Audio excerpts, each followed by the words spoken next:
Smart.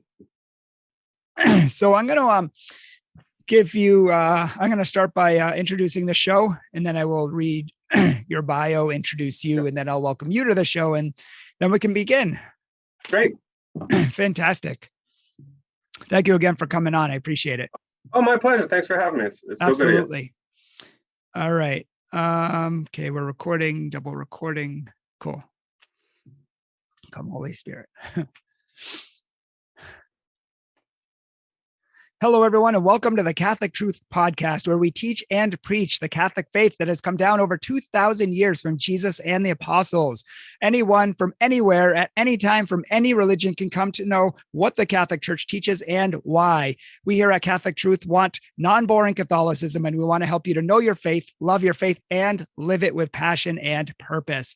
Sometimes on our show, as you know, we have guests who are experts in their field or who have written a book or who have had a conversion of some sort. And today we have a special guest with a very special topic, an interesting topic that's kind of the topic of the day. And his name is John Mark Miravalle. I actually know him from college. He's a wonderful guy. And he's an associate professor of moral and systematic theology at Mount St. Mary's Seminary in Emmitsburg, Maryland. He's the author of 5 books, if I'm not mistaken, including one on this topic. And he's had several debates with atheists, which you can find on YouTube. And he and his wife are blessed with 6 children. So we're happy to have you on the show, John Mark. Thank you for joining us today. Thank you, Bryan. Great to be here. Yeah, it's a very interesting topic, and it's a topic that I get questions on our TikTok, on our Instagram, on our YouTube comments. What does the Catholic Church teach about marijuana? Is it okay? Is it acceptable? Obviously we can't get addicted to it. Obviously it can't be a drug, but what if we just use it for recreation? What if we, just use it to, calm down a little, kind of use it like medicine? These are a lot of the questions that people have, and I think they're good questions. And I think people are curious and they really want to know what God thinks and what the church teaches. And they want to make the right decision. So maybe you could start by giving us a brief overview of the topic. Some people say, oh, it's completely okay. Other people say, no, it's all wrong. And some people perhaps are in between, but maybe you could just break that down, the state of thought today on the topic. Yeah, that's a great intro, I think. So we live in a culture that kind of has a ambiguous and ambivalent relationship just to mood altering chemicals generally, right? We're one of the few countries that actually outlawed alcohol for a while, right? Because we realized some of the deleterious effects that can have. But of course, we quickly realized that was way too far and goes certainly against the Catholic perspective. So alcohol is mood altering. Why not use other mood altering chemicals for celebration, for instance, or for sociability? On the other hand, we're also a culture that has a pretty high use of psychopharmaceuticals for mood disturbances, right? Particularly antidepressants. So here again, if we can use a prescription drug, a synthetic drug to counteract bad feelings, why can't we use marijuana, a naturally occurring drug, to also counteract bad feelings? This has caused, I think, a lot of Catholics to really be confused. They have a sense that they don't like weed culture, but they're not really sure what moral grounds they have to fight its legalization or even its use. Yeah, that's very interesting. And do you think that, Catholics themselves would like to know more about it, but just don't have any good resources? Did you write a book on this topic? I did. Yeah. In fact, I can just reach up and get it for you. Yeah, show it to the audience, and we'll link it in the show notes below as well. Shameless plug, how to feel good and how not to. And it's about mood altering drugs, because I don't think I know, for instance, a lot of priests in the confessional are not sure what to say now that recreational marijuana use is becoming legal. Are they supposed to treat that as a sin in the confessional or not? So yeah, I think there's a gap there. That's a good point, because people say, well, obviously alcohol is okay. If you're underage, it's bad because you're underage. But once you're of age, it's okay. And it seems to have the same kind of mentality. So let's talk about that. But before we get into this topic, and the different opinions of which ones are good, which ones are bad, which ones might be morally neutral, maybe you could dispel the false notion that some people have. They say that marijuana is bad just because of the substance it is. I mean, Is it a mistake to only focus on the material substance? Yeah, I think it is very much, and I think unfortunately that's been the almost universal direction ethical discussion has taken, is to say, well, is this substance somehow bad? Is this substance going to have deleterious, again, going to have larger negative consequences for society as a whole? It becomes almost either an intrinsic question about a material reality, or it becomes a consequentialist question about the larger society. And I think the ultimate question is not, is this substance evil? Of course it's not. No substance is by nature evil. But what kind of uses of different substances are designed to help the human being flourish, and what kinds are not?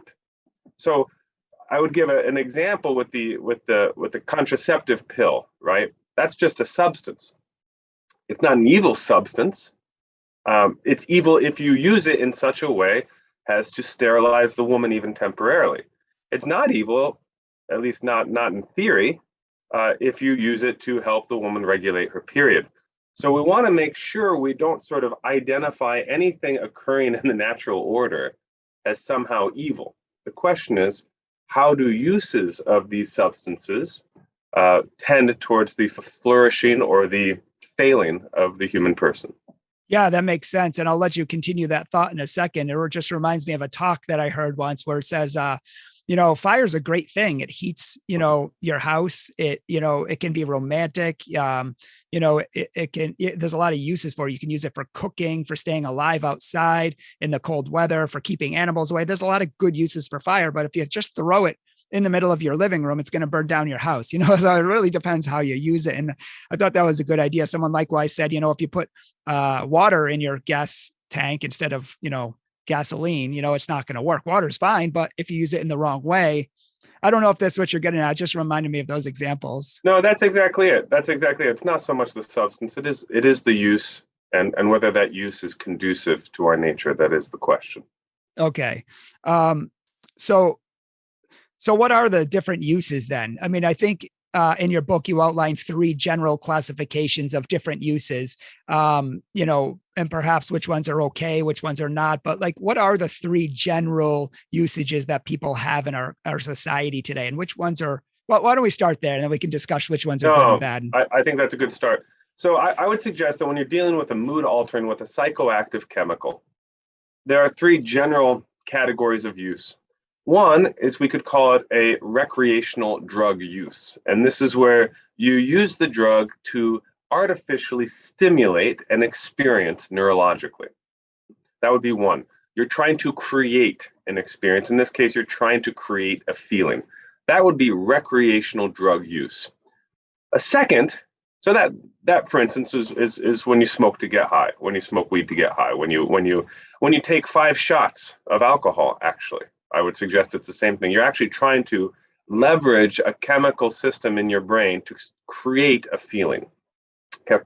The second use is, I would call, therapeutic use. Therapeutic use is where you have an experience already, and that experience has become disordered. It's become excessive. It's become misguided, and you're trying to attenuate. You're trying to reduce that experience.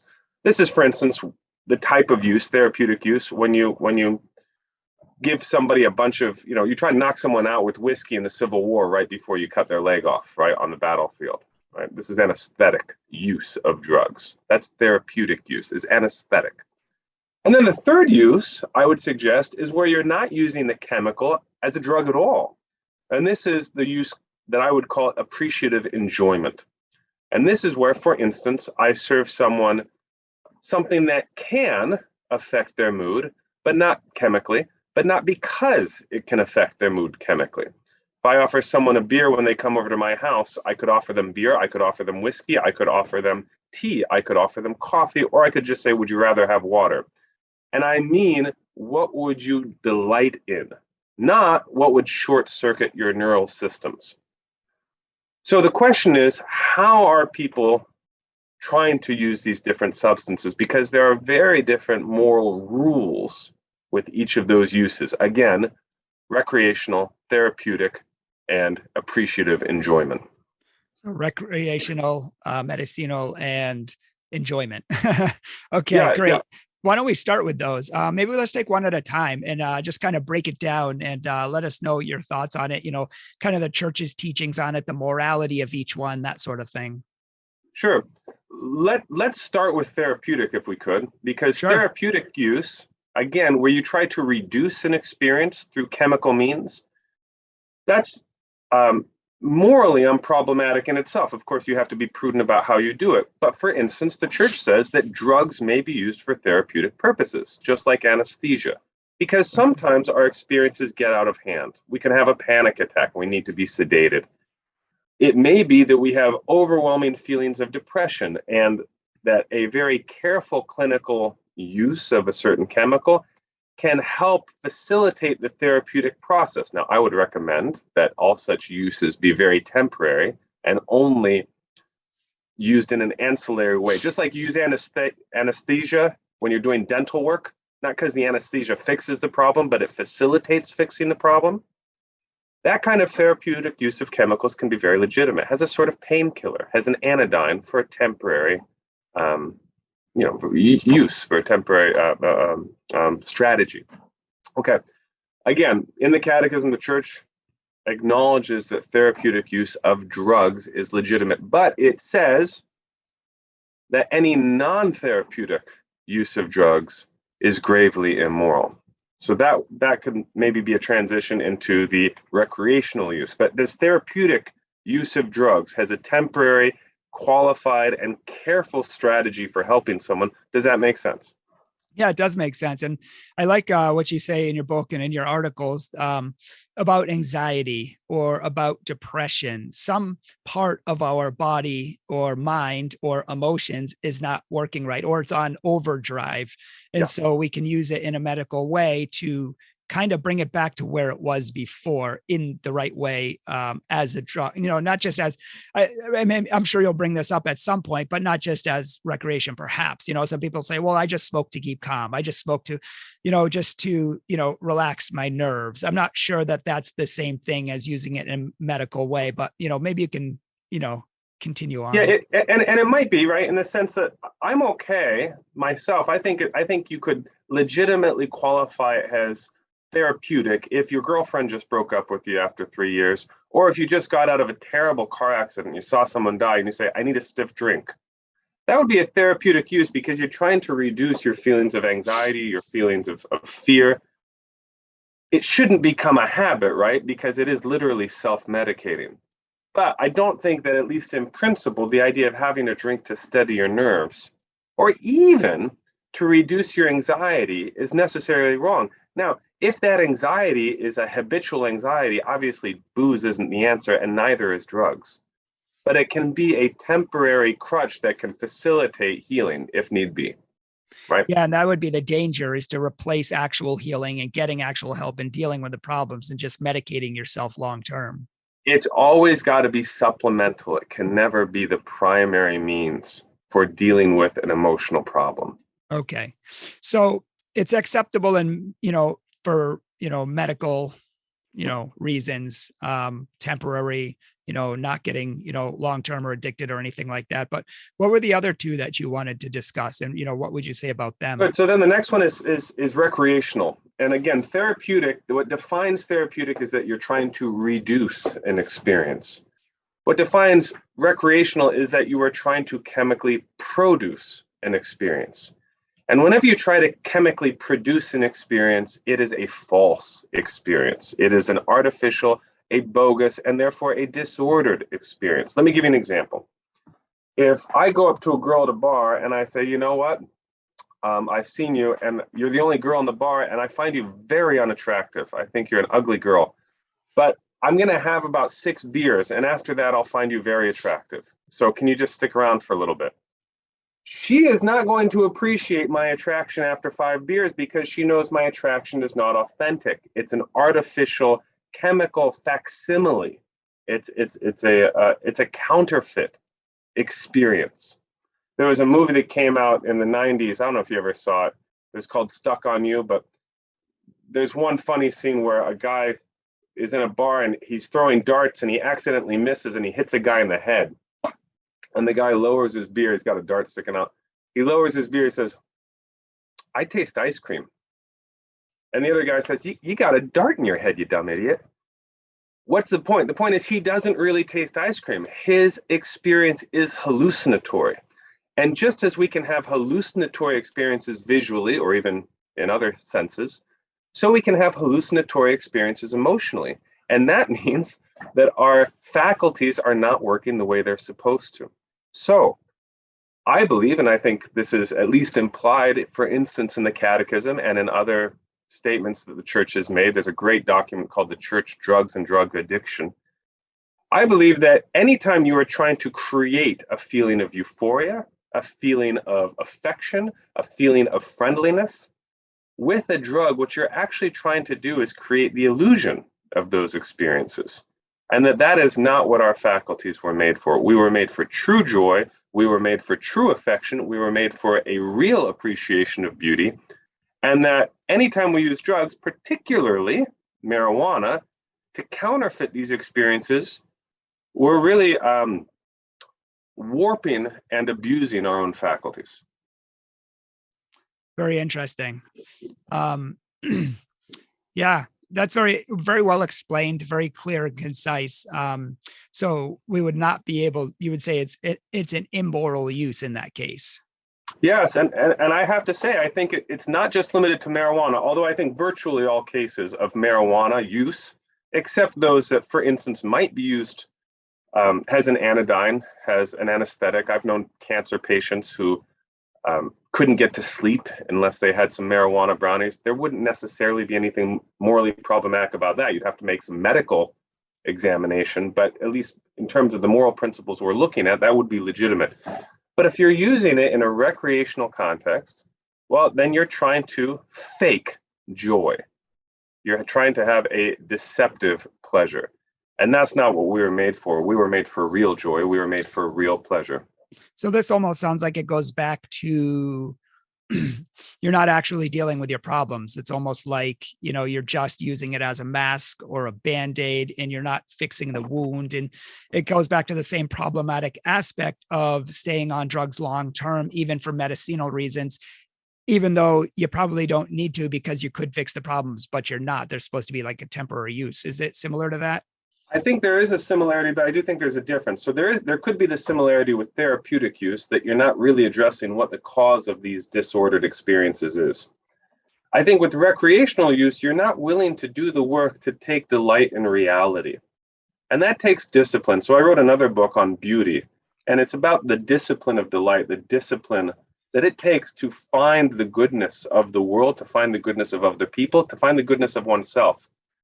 This is a short circuiting of that. It's a fake. It's skipping that project. People do it also with alcohol, right? I mean, the famous atheist Christopher Hitchens, he said, "I drink in excess to make other people interesting."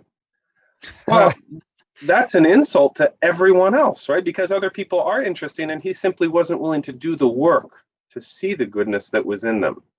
So again, this is not just picking on one substance. This is the type of use where you try to have an easy but ultimately inauthentic experience of goodness and the delight that's supposed to come from that. Great. You want to talk about the third one, which is escaping my mind right now, but maybe you could talk about the third principle. Sure. So the third one is appreciative enjoyment. And appreciative enjoyment is what we're designed to do. Ultimately, heaven is appreciative enjoyment of God. But he also wants to do it in our full humanity through our senses. So fine art, for instance, provides us the opportunity to appreciatively enjoy the goodness of something through our sense of sight. Well, we're also supposed to appreciatively enjoy the goodness of things through our sense of taste.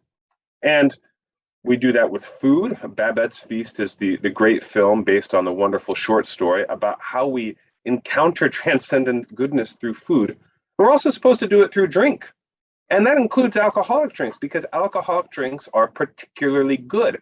And when I don't know about you, Bryan, but when I have friends over and I offer them an alcoholic drink, never once has one of them taken a sip and said, well, this tastes good, but I'm going to see how good it is in 20 minutes because I want to see how it affects my emotions.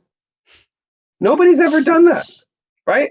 Nobody says there's something wrong with this whiskey, I'm not feeling it yet. They would do that if I offered them a joint and they didn't feel anything. But it shows that what they're looking for from an alcoholic beverage, at least in my circle, is not a chemical reaction, but an ability to appreciate something that is well made and suitable for them. So I think Chesterton was right when he said it's a very great mistake to think that every time a man desires an alcoholic drink, what he actually desires is the alcohol. He doesn't. I think most of us, when we're operating normally, when we're behaving virtuously, we just want a good drink. So I think Chesterton was really right when he said it's quite a mistake to assume that when a man wants an alcoholic drink, what he also desires is the alcohol. A lot of times that's just not true. People are not drinking for its psychopharmaceutical effects. They are sometimes, as I've pointed out, and that can be very problematic. Right. But a lot of times they just want a good drink. And a glass of wine or a shot of whiskey or a beer qualifies as a good drink. Okay. And so how does that apply to marijuana? What would you say is like the difference? That's a good question. Here's my take. I don't think anybody is smoking marijuana simply for the goodness of the taste or the craft. I think everybody who smokes a joint, if they didn't feel something chemical, if they didn't feel an artificial enhancement of their mood, would be disappointed.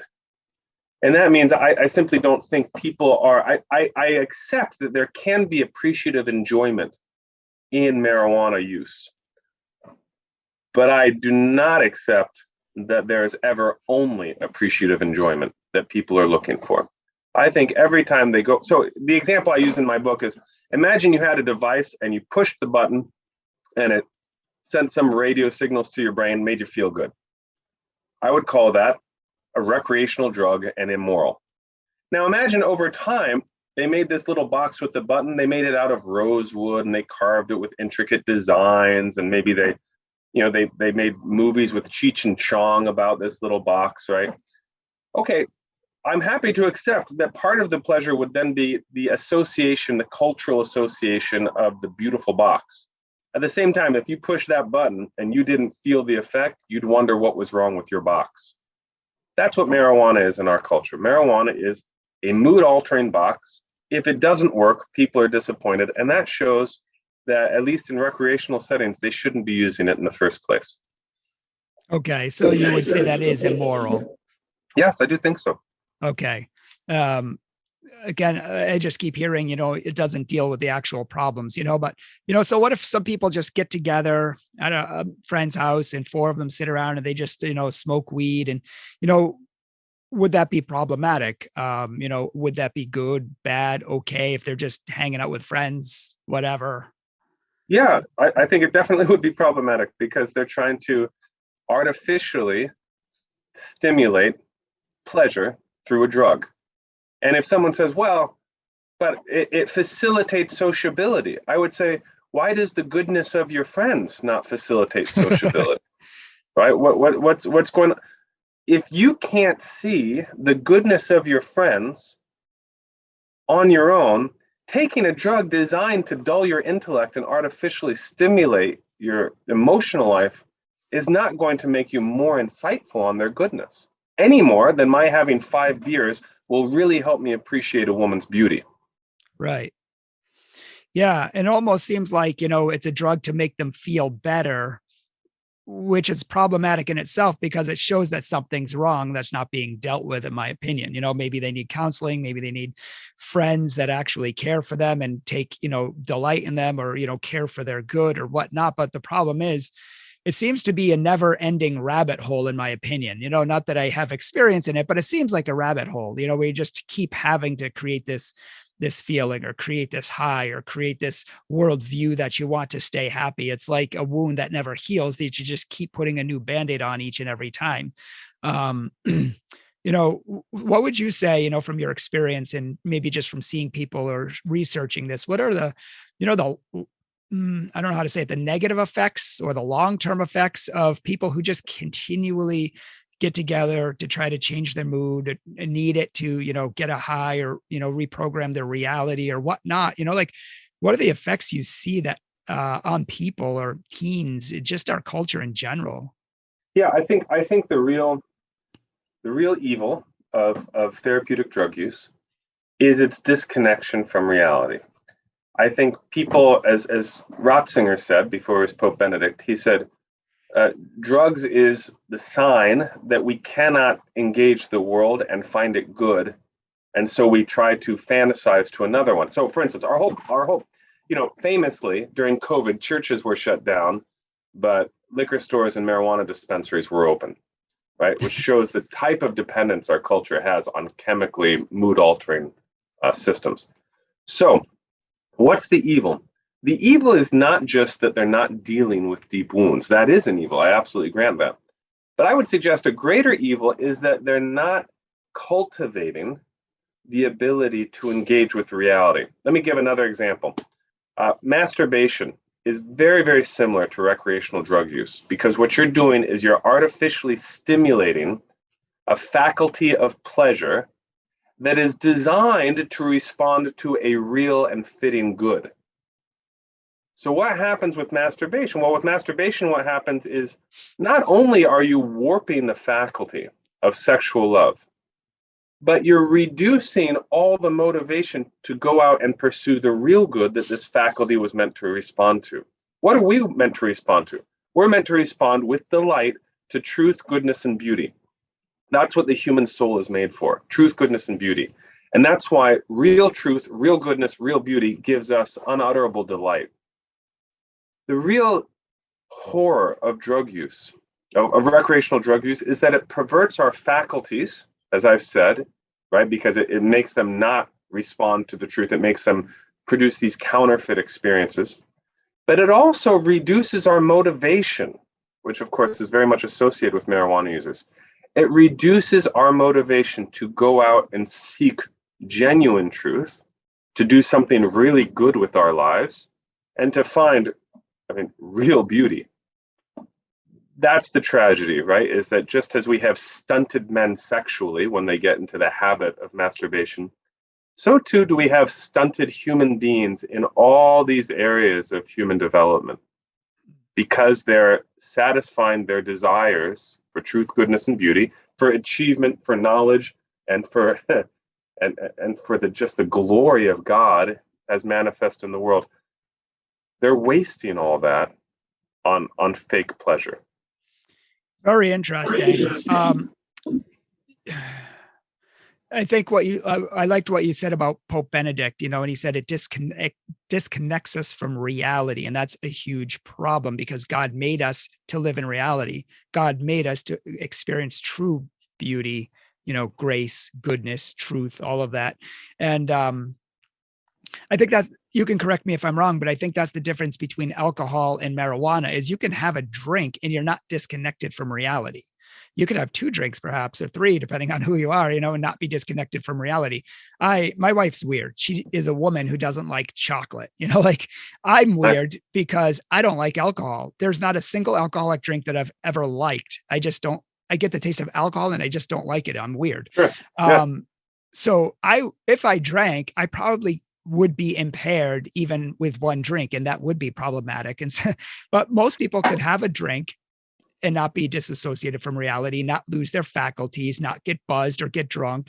And so, they're doing it for enjoyment, whereas marijuana seems by its very nature to start impairing your faculties, change your mood, change who you are, that God made you to be, and that sort of thing. Does that sound, kind of right on? Yeah, that's true to an extent. I think it is true, actually, that even a little alcohol will have a little effect on your mood. It will have a little effect on for certain cognitive faculties. The great difference, I would suggest, is not just how much does one versus the other change your mood, but are you trying to change your mood by doing this? Is this what you're trying to do? There's an awful urban Catholic legend going around saying that Aquinas says, drink to the point of hilarity. Well, he never did say that. Oscar Wilde might have said it, but Aquinas never said it. And it seems to, I think it's one of these urban legends that's really weakened the Catholic witness to sobriety and to emotional integrity. Because people say, well, look, I'll just drink to get buzzed. No, that is drinking for the sake of a mood alteration. Whether the mood alteration happens, whether there's some cognitive changes, that's secondary. There's cognitive changes if you miss an hour of sleep. The question is, are you trying to jack with your brain, or are you trying to be fully open to the real world and to the goodness of it? I think that's a great distinction. And that we could do that for all areas of our life, which makes something moral or not moral, depends on the intention of it many times. Yeah. I guess that's why the ends don't justify the means. You can, do something for a good end, but you can do it the wrong way and it becomes immoral. And the last thing I like that you said was, it doesn't allow you to respond correctly to reality, which God made us to do. And I think that's good. I think if people, do you think that if people, have a drink of alcohol, they're still responding to reality? Yes, in fact, that's part of the motivation to drink alcohol, just like it's part of the motivation to read a good novel, is to appreciate the goodness of reality. When you have a good drink, you say, you know what? God is good. The world is good. This drink is good. Kind of like appreciating a good meal. Very much like that. Yeah, very much. And I think that is actually something that connects people to reality instead of separating them from it. And that's what, again, the point is, that's what they're trying to do, is connect to reality, not escape from it. Okay. So would you say, obviously getting drunk is wrong. It's a mortal sin. It's against the church. It's against the fifth commandment, according to the catechism. Would you say there's a similarity between getting high and getting drunk? And if so, why? Yeah. So Aquinas says, look, our intellect and our will are designed to engage reality and ultimately to engage God. When you deliberately warp those systems through drunkenness, that's a grave evil, because it makes you less attuned to reality and, by implication, less attuned to the ultimate reality, who is God. But of course, our spiritual faculties are not limited to intellect and will, are they? You have intellect, will, and then the other big one is the passions. That is our feelings, our emotions. And our emotions, like intellect and will, are designed to engage reality and are ultimately designed to engage God, which is why we are meant to delight in the Lord. That means use our passions to respond to God. So if it's gravely evil to deliberately warp our intellect, if it's gravely evil to deliberately warp our will, then by implication, it's gravely evil to deliberately warp our passions, our feelings, our capacity for delight. And that, I think, is the real connection between therapeutic emotional drug use, recreational emotional drug use, and any recreational hallucinogenic drug use, or recreational just raw drunkenness. All these are bad because they're warping the human faculties and they're making us less responsive to reality and therefore ultimately to the source of reality, who is God. And one last question. I keep thinking of these questions, but I think that would be the difference between the medical use of marijuana, because it's actually trying to fix the problem, heal the problem, and lead people to, fix some of the problems that are associated with their trauma that they had, or, anxiety that they have. But then, it's getting to fix the problem. It's not just warping reality for the sake of warping reality and actually getting outside of reality just because, right? I just took my daughters to get dental work.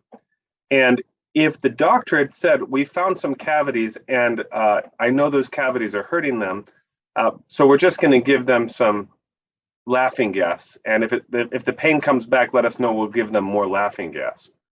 I would say, no, I would like you please to fix the problem. And if you need to use laughing gas to keep the pain down so they can hold still while you fix the problem, go for it. And that's in fact what they did.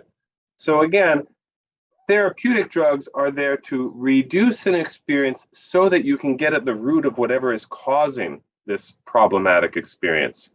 But the drugs themselves can never be the solution. As you point out, a proper response to reality is always what health means in the long run. Awesome. All good information. Thank you so much. And, I would just, I guess, close by wondering if you had any final thoughts. You may or may not, but do you have any final thoughts you want to share with people? Or any self-promotion, anything at all? Not too much self-promotion. I think this is good for that. I think I would, again, suggest to people that they have the moral obligation to delight in the real world, and that we are getting progressively farther and farther away from that, not only with the drug culture, but also with our perpetual reliance on video games and entertainment. And that the further you get from reality, even though the initial experience can be pleasing, it ultimately ends up in despair. So to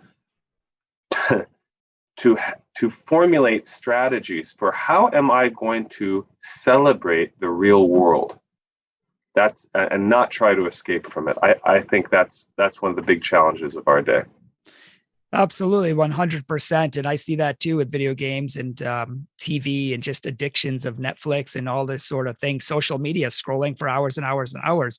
We can do whatever we want in our country. We have the money, we have the time, we have the ability, but it's not making us happy. And depression is on the rise still, and suicide is on the rise still. Happiness is just seems like at an all-time low. Mental health issues, these things are not fixing our problems. They're masks, they're band-aids, they're false realities that are actually making us worse and not better. And it's actually very concerning that our country is going the wrong way when it comes to happiness, joy, peace, fulfillment, reality, truth. And I think that's a good indication that we actually need to get back to God, the one who made us to be with him, the one who made us. He is the source of all joy. He's the source of all love. He's the source of all goodness. And it's not an accident that there's a correlation. The fact that we've all walked away from prayer, we've walked away from church, so much of our society has walked away from God in general. And yet the numbers in the jails are higher than ever. And, depression and teen suicide and all of this stuff is rising. It's because I think we need to get back to the source who made us and who knows what makes us happy. That would be my thought on it, but definitely. Yeah. I will link your books below if anyone's interested in reading your book on marijuana, narcotics, that sort of thing, or even on beauty. If you would like to know how to find beauty, peace, joy, fulfillment in life, definitely check out these books. They're so important, especially for today. It's not just a Band-Aid. It's actually the healing that we need. It's the truth and reality that we need. So I'll link those down below. And I want to thank you for coming on our show today and talking about this super important topic that many people aren't addressing enough today. Great. Thanks so much for having me, Bryan. Absolutely. And I want to thank all of our viewers, our listeners, whether you're watching on YouTube or whether you're listening on the podcast. Thank you for joining us today. Thank you for always tuning into our shows and learning and loving your Catholic faith. Please do us a favor and help us spread the gospel. And you can do that just by liking this video. You can do it by leaving a comment down below, and you can do it especially by sharing. So many people need this message. And if I made this video and you didn't share it and it doesn't get out there, then it's pointless and it's useless. But all of you are like the busy bees in the kingdom of God. You can help share this message and get it out there, especially since it'll probably be demonetized by YouTube and they'll probably nerf it anyways because they don't like the topic content. But all of you, if you could like, comment, subscribe, all of that, that would be fantastic and help to get this good news out there. Thank you all for watching. Please keep us in your prayers as we are always praying for you. God bless you. Hi everyone, my name is Kate. I'm the video editor here at Catholic Truth, and I just wanted to say on behalf of all of us, thank you so much for taking some time to watch our videos and learn more about your faith. You guys really make this channel possible, and we truly appreciate you being here. So thanks again, and God bless.